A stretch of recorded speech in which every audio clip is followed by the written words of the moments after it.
മഴ തുടങ്ങിയതിൽ പിന്നെ വിശപ്പ് അല്പം കൂടിയോ എന്നൊരു സംശയം. എപ്പോഴും എന്തെങ്കിലും കഴിക്കണം എന്ന് തോന്നും. ഇന്ന് നമ്മൾ ഇലയടയാണ് ഉണ്ടാക്കുന്നത്. അതിന് വേണ്ടിയിട്ട് അരിപ്പൊടി ചൂടുവെള്ളത്തിൽ കുഴച്ച് വെച്ചിട്ടുണ്ട്. പിന്നെ ശർക്കരയും തേങ്ങയും ചിരണ്ടിയതും വെച്ചിട്ടുണ്ട്.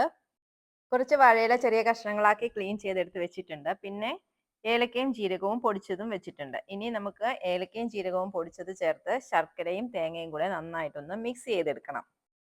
സാധാരണ ഇലയിട എന്ന് പറയുമ്പോൾ നമ്മൾ ആവിയിൽ പുഴുങ്ങി എടുത്തിട്ടുള്ളതാണല്ലോ. ഇന്ന് നമ്മൾ ഉണ്ടാക്കുന്നത് ഓട്ടട എന്ന് പറയുന്ന നമ്മൾ മൺചട്ടിയിൽ വേവിച്ചെടുത്തിരിക്കുന്നതാണ്.